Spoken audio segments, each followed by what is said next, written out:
Кога за некоја земја ќе слушнете и читате дека е нај во многу работи, па дури и ако таа земја е далеку на северот скриена од сонцето, не може да не ви заигра љубопитноста и да посакате да ја посетите и да видите како тоа оваа земја сосед на северниот пол успева да биде на врвот на различни статистички операции со кои се мери квалитетот на општествените феномени.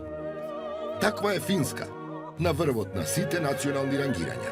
Не е важно што се мери: среќа, креативност, одржливост, родова еднаквост, благосостојба на децата. Финска секогаш завршува како глобален лидер.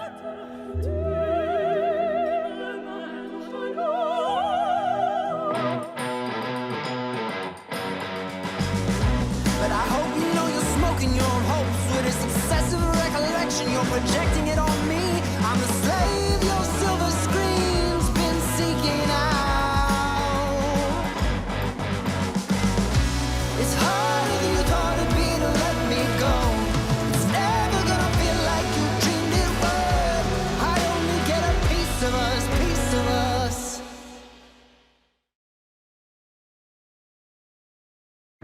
За 2021-та, например, Финска е број 1 во светот во просперитет, одржливост, иновативност на општеството, екосистем на стартапи, благосостојбата на жени и деца. Финска е прва земја во светот која на жените, например, им дала право на глас и правото да бидат бирани во парламентот. Првиот фински парламент во 1906-та има 19 жени од 200 пратеници.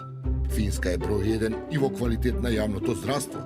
Изгора на се, прогласени се како најсреќна нација. Зошто? Како? Една земја со 5,5 милиони жители, без сонце, со многу мраз и снег, и патем со не помалку комплицирана историја од она на балканските народи, кога се соседи во прашање, успева да биде број 1 во квалитет на живот на планетата Земја. Какво образование имаат финците? Прво се упатив во едно средно школо во главниот град на Финска, Хелсинки, за да се запознам со учениците и со нив да поразговарам за финското чудо од образование.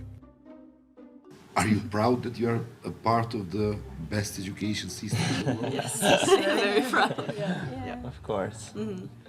But when this is the only system we've seen, or like we three have seen, so it's a bit hard to like even imagine how it's in other schools and other countries, because we've seen this and it works for us, and as they say, it works very well if you look at the PISA and other, but yeah. And everything works really well, I would say, and like we have a lot of freedom ourselves and a lot of responsibility that they don't have in many schools, like in other like countries. So Yeah, and I think that we good. get a really good base to like, continue from that. Yeah. You said you if I well understood, Yeah. you came from Australia. Yeah, Yeah. I was there for a year. Yeah. If you make a comparison, what you would say? Well, they treat us like adults in Finland, and they give us, like I said, a lot of freedom to do what we want to, and it's our responsibility to graduate and to actually make sure that we go to lessons. So that's something I value a lot, and yeah, we can choose ourselves instead of someone else choosing for us. And the teachers as well, they get to choose quite a lot, because they can like put their personal touch on like how they teach us. Like it's a big difference to which teacher you have, how you learn. Yeah. And a lot of teachers are really like into their subject, and they feel proud to like teach us about it. And if you have a good teacher, they can make a subject very interesting, even if I don't think it's that interesting from the beginning. And that's good to have. I have had so many good teachers throughout the years in different subjects. Yeah. And getting so much responsibility, like to choose what you want to learn and how you want to learn it and when you want to learn it and so on. It like gives motivation as well. Like you get more motivated and like involved in your own studies, and And then also we get to choose like from so many different subjects. Like in some countries, they can choose 5 subjects that they study throughout the whole year. But in Finland, we can choose like 10 for each year. Like we can have anything I have we like want 20 subjects. Yeah, like you can have 15, 20, like how many you want, basically. So you make your we plan our own. Yeah. It's like individual for each one. So Yeah, we start school at different times, we end school at different times. Yeah. Yeah, it's really individual. Одговорот кој таму го најдов е дека причината за таквиот просперитет на ово општество е нивниот успех да го изградат најдобриот образовен систем на светот во последните 3 децении, кој се зема како пример од сите најразвиени држави. Потоа замина со некои од моите соговорници ученици во училишната кантина. Оброкот е редовен, бесплатен и по правило здрав. Имав можност и да пробам. Јадењето е бесплатно за сите и еве ја да искористам прилика. Поручекот ме прими директорот на училиштето. Првото мое прашање за него е што тоа го прави финскиот систем уникатен и како тој го толкува успехот на глобално ниво. The other point of effectiveness is what happens to our kids after the school. Do they manage in society as well as they should manage when they have so good academic levels? And I would say that our academic levels are very fine, and our students are also managing very well when they are adult people and they have their own families. So I would say that our school system is creating young people who are managing very well in the future. And that's the best point of our school system. Not only the level of school system, but those things which we are creating for young people, how to behave, how to manage, how to work, how to be a mother or father when they get grown-up people. Посетивме неколку училишта во Хелсинки, средни, основни и секаде насмеани деца на кои одењето на училиште им прави очигледно задоволство. Директорката во едно од основните училишта ни раскажуваше за нејзините приоритети како одговорна за овие деца. The first one is the joy of learning, that in every day when a child comes to school, he can find a joy of learning. He learns something new every day.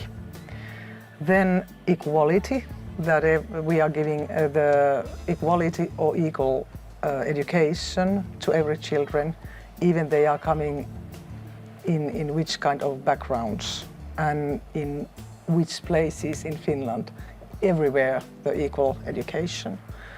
And then also we have the equality is also for the nationalities or for the backgrounds of different cultures in Finnish schools also. Then safetyness, that the parents can trust when they took children to school in the morning, they trust that we make our best and take good care of their children the whole school day. Како и колку време на финците им требаше да стигнат овој светски успех? Приказната за успехот на финското образование започнува во доцните 70-ти години на минатиот век. It's a long story. We started already reforming our system in early 70s. So I guess one of the reasons why Finland has been so successful is that there has been a continuation of the education policies. We had a major dispute, major political discussion in the end of 60s, and we changed our system entirely, completely. And no matter what the opinions were in the midst of this political debate, after the decision was made, that's very Finnish by the way, Finnish way of making politics, that after the decision was made, everybody stick to the decision. And no matter whether there has been a conservative government or social democratic government or whatever government, the basics have remained the same. So there has been a continuation. Of course, reforms have been made and some changes have been made, but the basic structure have been the same. And I guess the other reason, if I may, has been also that we fully understood that when we are changing the system, it's not enough to change the system and structure, and it's not enough to change the content of the studies, but we also need the teachers and teacher training to be changed. So it's kind of a whole package which we are making. Финска ја познаваме како богата и успешна нација. Тоа е така денеска, но не и од многу одамна. По војната многу финци емигрираат во Шведска, која е далеку пропросперитетна и побогата земја тогаш.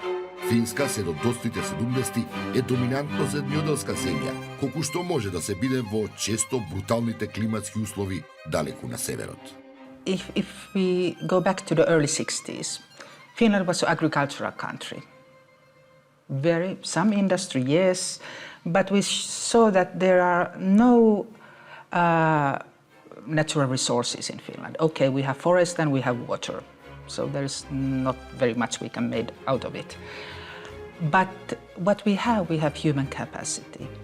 And if we want to raise from agricultural society to competitive industrial society, the only way is to kind of invest to the human capacity. And in 60s we still had kind of a two-stream system in Finnish education, which basically meant that after the 4th grade, at the age of 11, you made a decision whether you ever go to university, whether you will be the blue-collar worker the rest of your life. So it is very, very segmented system. And of course there was a huge waste of human capacity in that sort of system. I think it's come from the Finnish history. It's a long story, but as you know that we had been, before we were independent 101 years ago, we were part of Sweden and we were part of Russia. And after the Second World War, when we had also our war between Russia and Finland, and after the war, we didn't have almost anything in our country because we lost a lot of good working men at the war, and then also we had a lot to pay for the Russia in different materials before the war. It takes about 8 years to pay all back, which was make an agreement between Russia and Finland after the war. And in 1952, when all those things has paid, the Finnish people just decided that we will make a wonderful country from this, and we have to start to educate all children, even they are living in any area in the Finland, or they are poor, or they are rich, or they are in different religion or country. And they make an equal school system to Finland that every children can get the best education. And that was a wonderful decision they made. Decisions even before Second World War to sort of focus on putting everybody to school, boys and girls, in villages and towns. Yes, so equality is important. Yes, but I think the process started in the 50s and 60s to really become this country of high education. And isn't it so that Finns have always been quite hardworking people as well? Well, in a poor country, you have to be hardworking. Yeah, exactly. So that might have affected. Yeah, it's a universal thing that if you're poor, and we sort of probably the politicians as well saw that, and the people as well, that you have to be educated in order to get to the middle class. Но да се вратиме на денешницата. Во една од моите кореспонденции со директорот на училиштето му се обратив со господине, на што добив љубезен одговор дека се прифаќа моето барање за интервју со мала забелешка. Да не му се обраќам повторно со господине. Уште кога го добив мејлот, оваа негова забелешка ме заинтригира. Се разбира, прво што направив кога се сретнав со него е да го прашам зошто му пречи тоа. Well, I think that's inside in our Finnish structure. We are a very equal country, and it's very important that there is no sirs or ladies inside our society. If we are trying to support young people for the future, they do not have experience of equal society. And if they come into my office, I have to be at the same level as they are. That's the only way how I can support them and encourage them that you are a very fine young lady or young man and you can manage in the future. We think that our school is like a big family, and that's why we call each other in our first names. Of course, maybe the small children or some children who are very shy call me principal, but usually they use my own first name. It's a part of our culture and also the friendship between adults and children. Една работа која ми го привлече вниманието за мене кој доаѓам од земја со изразени социјални разлики е еднаквоста во Финска. Па така, на пример, не постојат школи кои се елитни или приватни, каде учат децата на богатите, и други школи за останатите. Еднаквоста финците ја сметаат за многу важна цивилизацијска вредност. One reason is that school is not an island. School is always linked to the surrounding society. And I would say that if you look at the capital region, for instance, it would be very difficult to keep a equality in the school if there is no equality in housing. Because in Finland, the assumption is that the children are going to the school, or they're choosing the school next door. They are going to the school which is closest to them. Once again, people are trusting that every school is good in Finland, so they can choose the school next door.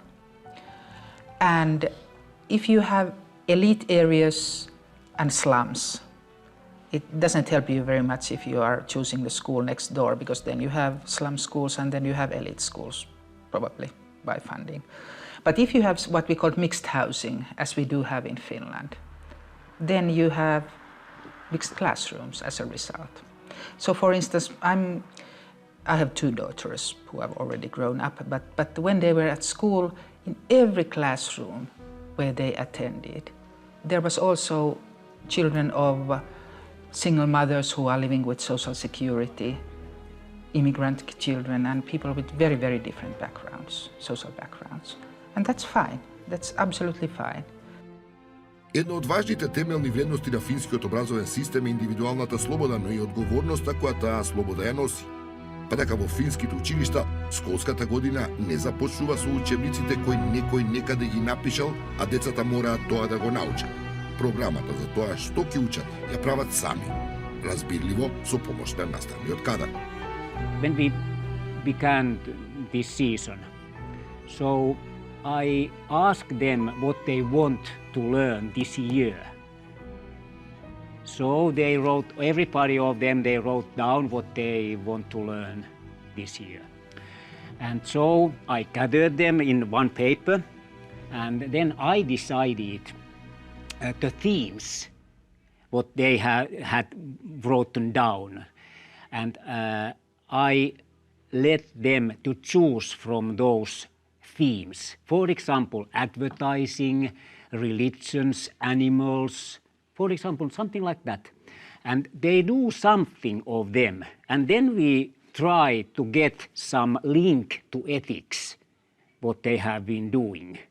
For example, advertising. Bigger children, they are very interested what they see in TV or what they hear from radio advertising. We try to find out what are the links to ethics, how to think, how to be, what is needed, what is not so important in life. Во Хелсинки се сретнав и со нашата Виолета Симјановска, патен професор во Уметничката академија во Хелсинки, но и родител, кој има родителско искуство со училиштето. Разговорот го почнавме за нејзината професорска работа и за тоа како ги прават наставните програми во Финска. Прво, многу добро е обмислено се, значи се земат сите овие аспекти во обзир кога се градат некакви курикулуми. Значи се земат во обзир сите проблеми и потреби на средината во која живеат финциве и се разбира во однос на глобалните случувања во свет.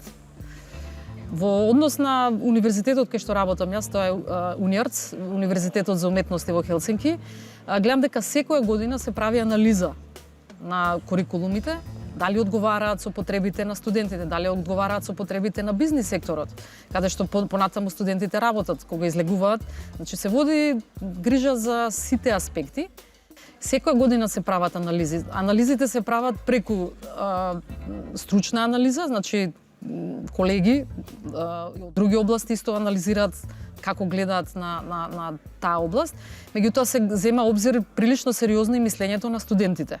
Дали студентите се задоволни, дали одговара на тоа на нивните очекувања.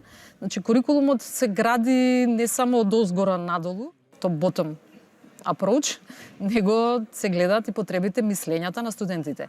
Студентите се во центарот и учениците се во центарот на образованието.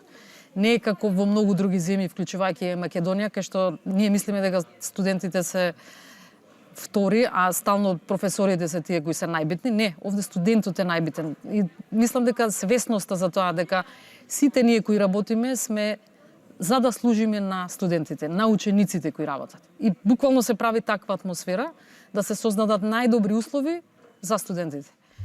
Оваа слобода која имаат децата, но и професорите сами да создаваат наставна програма, носи голема одговорност за тоа колку може да биде успешна. Како се менаџира слободата во изборот на толку многу наставници и ученици во едно училиште? Разговаравме со директорката на средното училиште во Еспо, едно од предградијата на Хелсинки. How do I do that? You should honestly ask the teachers who do it on a day-to-day basis. As I said, I'm more of like an HR director in a way. I don't tell my teachers how to teach, but I do know that they do it all the time by just how they plan their courses. It's not in a way that they just stand and preach and the students write down and go home after that. A lot of debates are going on in classrooms, or investigations where the students themselves have to be creative, and very many teachers use pedagogics that have to do with the fact that it stems from the student and not from the teacher. So that is seen very much here in this school, and I encourage all those kinds of ways of teaching. How I try to enforce it is just to let my staff know that please try out different ways of teaching. If you fail, if it's not a good idea, it doesn't matter. It's not the end of the world. Then you just ditch that and go on to the next one. But I try to encourage them not to do something just because they've been doing so for so many years and because it feels comfortable for them.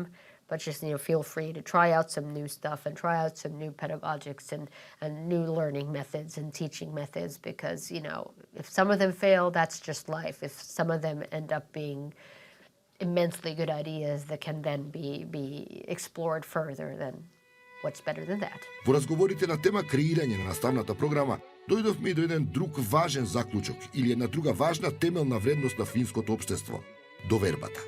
За да бидете слободно да ги оставите да работат оние на кои сте им предпоставени, треба целосно да им верувате.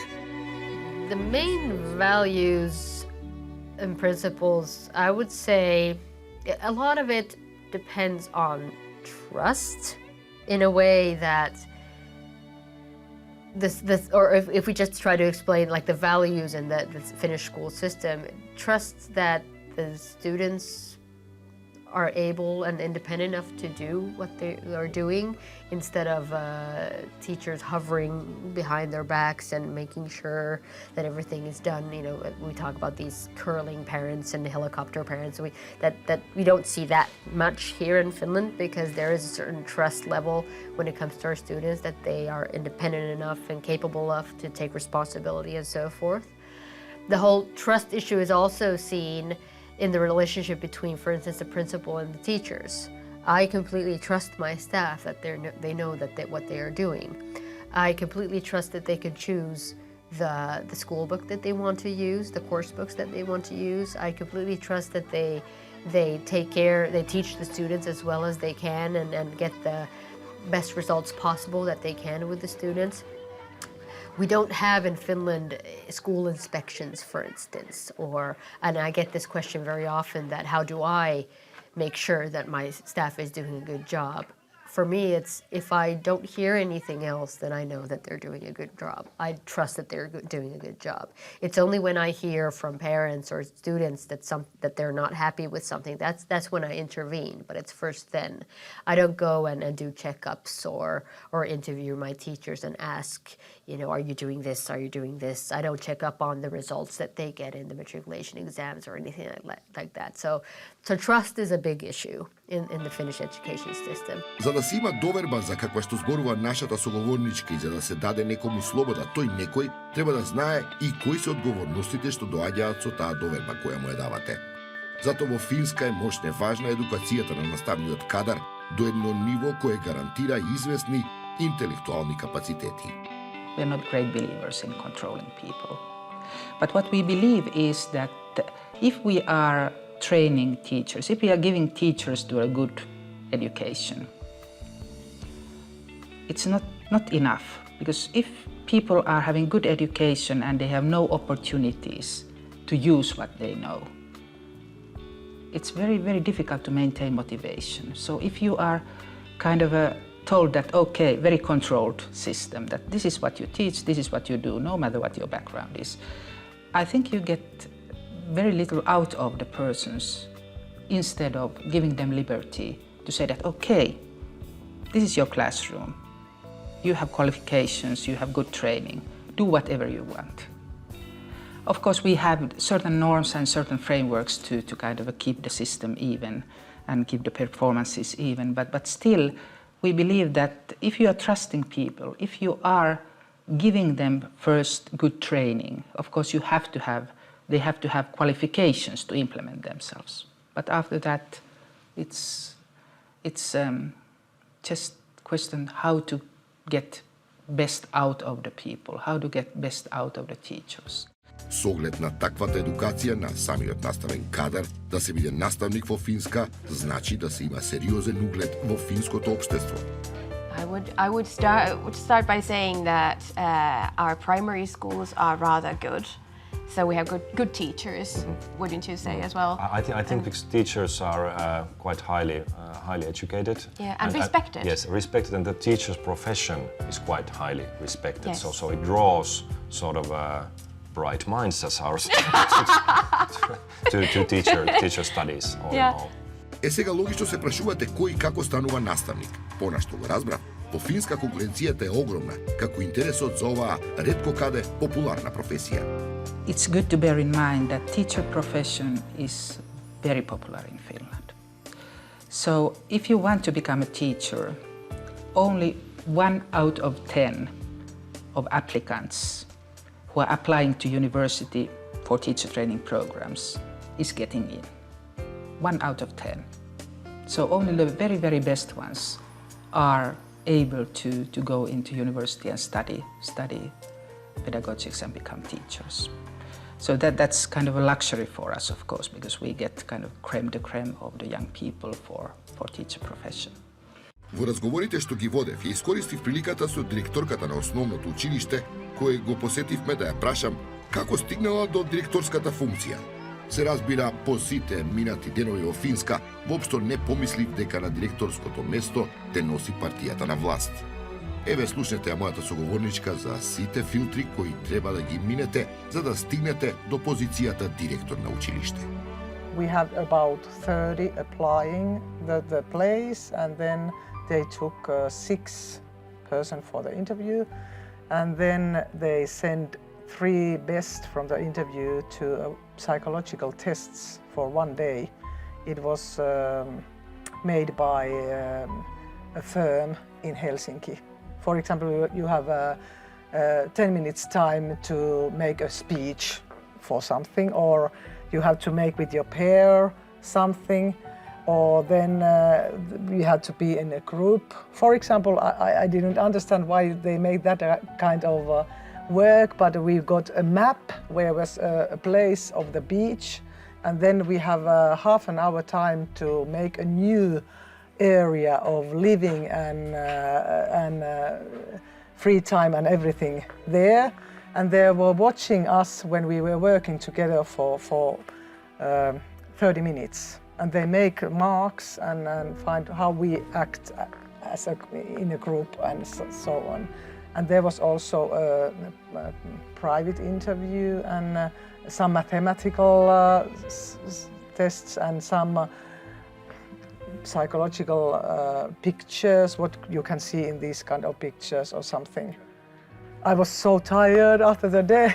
I thought, I hope that nobody is asking me anything this night anymore. But then I get a diploma from those tests, and they tell what kind of person I am as a leader, or as a person, or as a co-worker. It was very nice to read it, and I found myself from the paper, And I also find what are the strengths of me or what are the weak points. It was very nice, but the whole process take about 2 months, I think, and then I was selected. Знам, ќе помислите дека наставниот кадар во Финска е дебело платен, но ќе ве разочарам ако ви кажам дека наставниците во Финска се далеку од најплатените во Европа со оглед на успехот кој го постигнуваат. Наставниците во Финска се нешто подобро платени од оние во Литванија, а добиваат напола од она што, например, го заработуваат нивните колеги во Луксембург или Германија. You must want to be a teacher.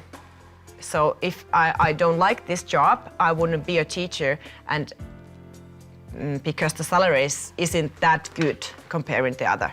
It's not about money. Yeah, no. Добро едуциран и добро мотивиран кадар, какви што беа нашите соговорници, има што да ги научи децата. Овој контекст се заинтересирав за наставните содржини. Па така учениците во Финска од најрана возраст во училиштата имаат можност да учат, се разбира, за нивната земја, традиција, обичаи и култура, но разбрани во еден поширок, глобален контекст, кој им овозможува широки видици.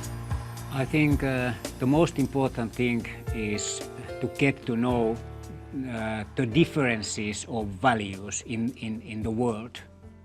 That we have a big planet here and different kind of nationalities and cultures and so on. That they get to know the differences and the amount of the varieties. That's the most important thing. That this the Finnish style to live or our habits it's not the only one. That they get to know that there are plenty of others also. And that has been probably rather helpful.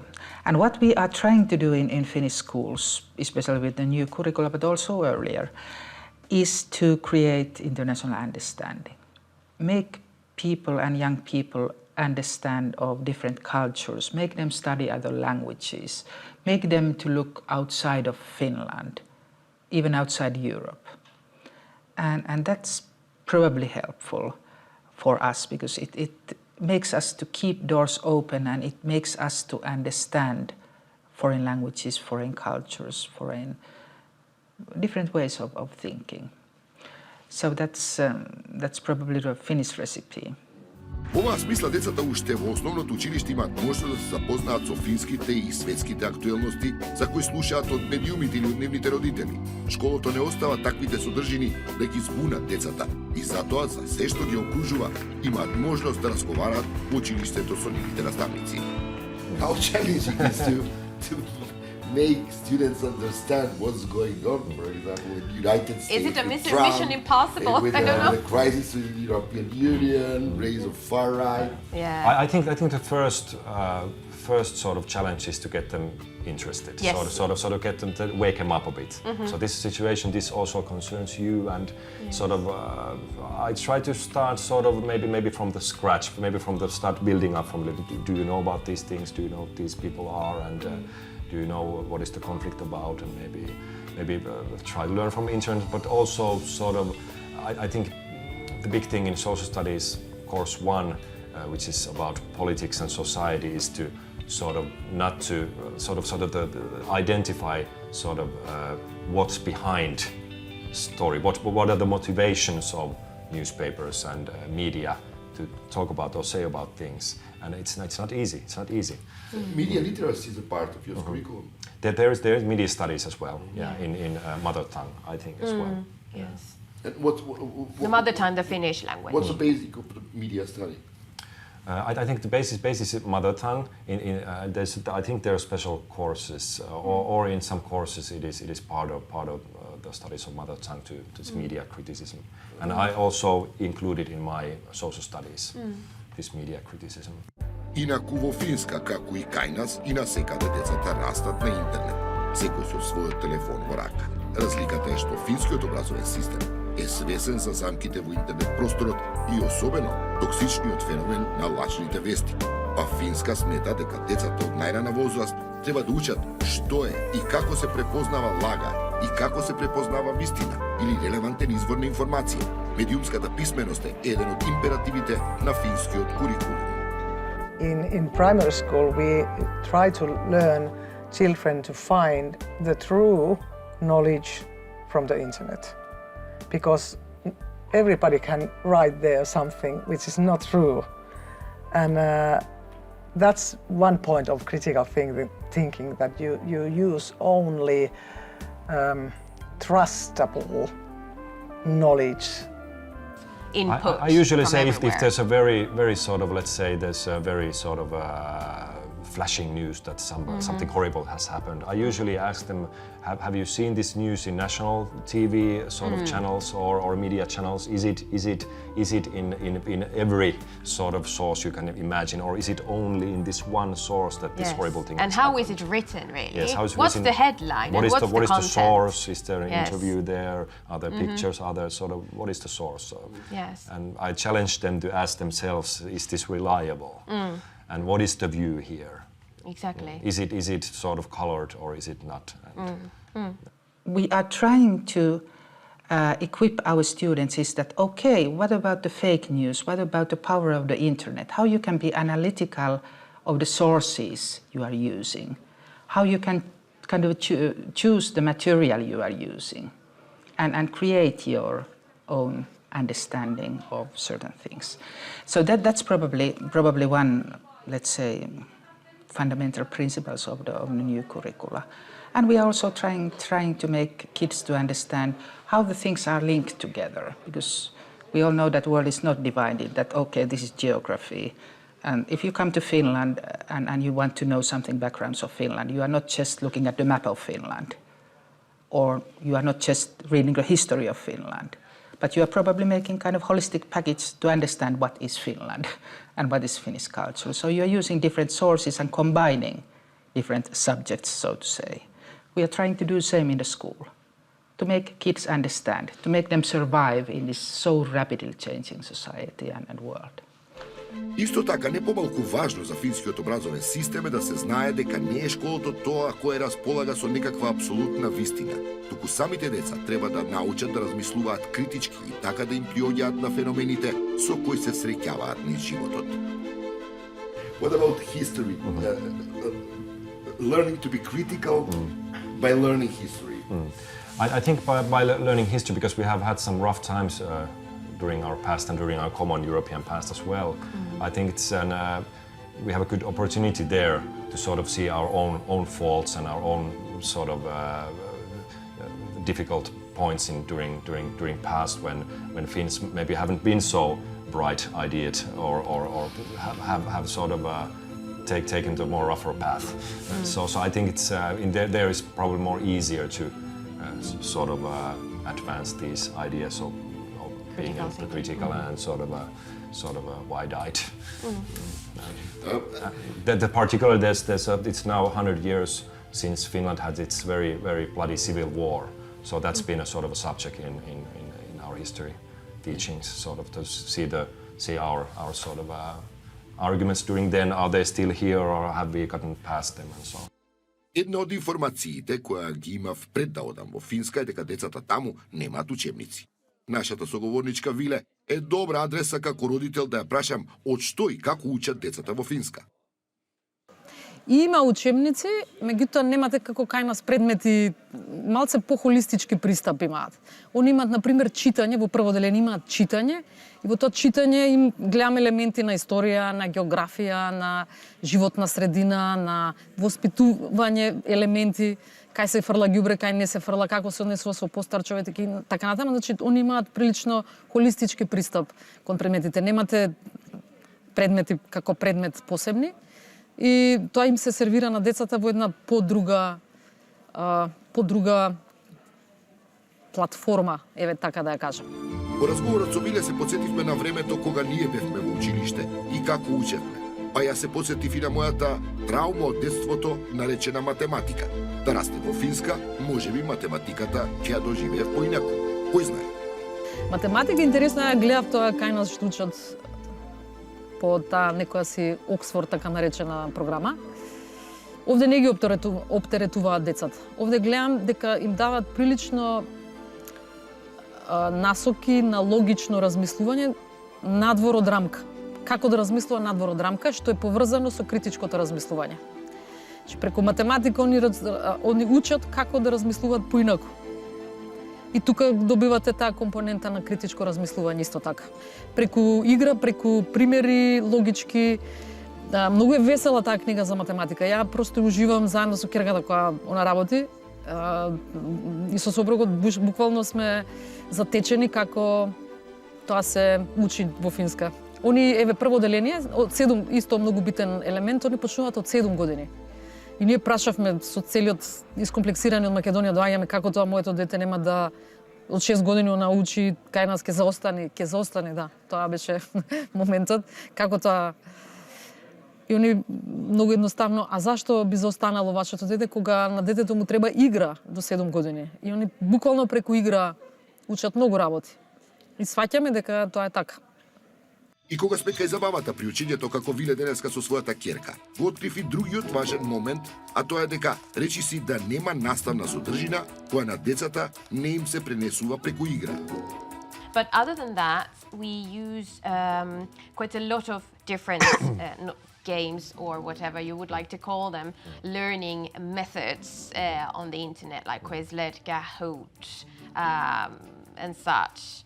So almost during each lesson I have some small thing we do on the internet, a sort of a game really, where students answer questions and learn vocabulary or grammar or whatever.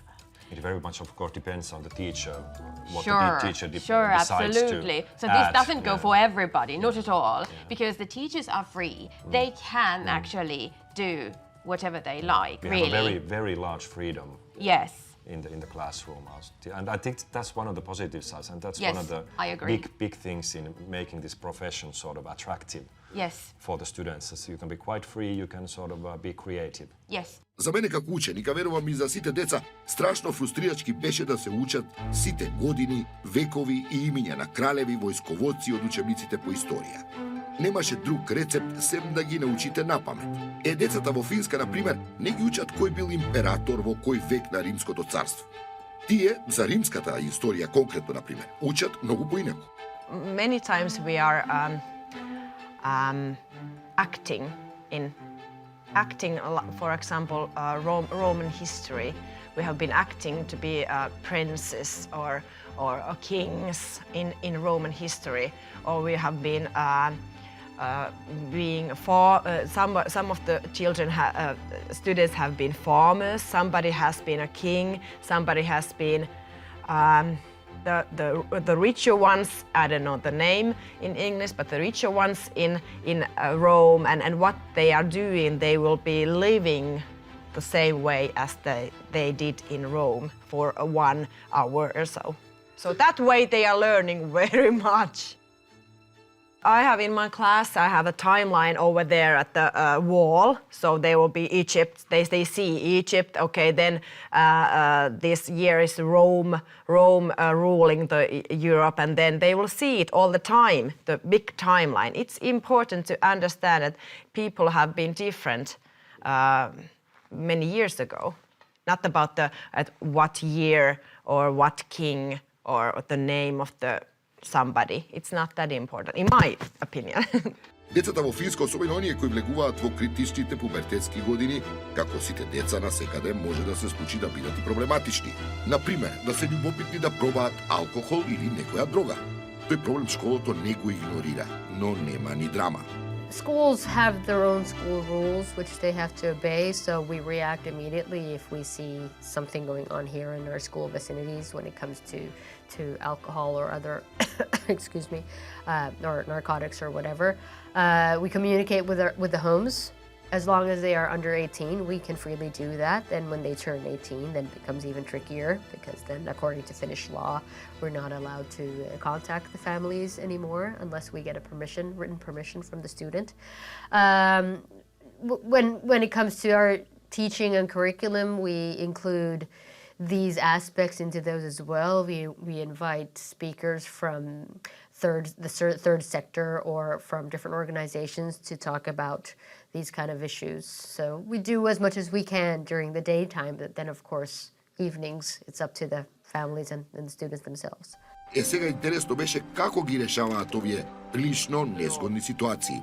Прво, битно е што самата директорка, наша соговорничка, не смета дека е крај на светот ако дете пројави љубопитност и посегне по некој порок. Никој не е совршен, но секој е достоен за почит без разлика на неговата возраст.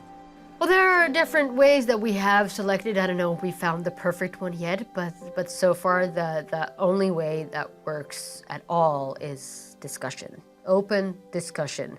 Either it's with, between the teacher and the student, or it's between the school social worker and the student, or the nurse and the student, or just to invite other people, like outsiders, that then can have a discussion with the students and the teacher is not present. But it's all about open communication and not that much about preaching, because we do have to realize that young kids will always experiment with the things that they maybe shouldn't experiment with. But it's good to sort of not be hypocritical and just realize the fact and approach the young adults as young adults with the respect that they deserve and the intelligence that they deserve. Кога сме кај проблемите во школото, интересно е што во нив наставниците гледаат можност децата од проблемот, конфликтот во кој влегле, да научат нешто повеќе за нив самите, а и за другите.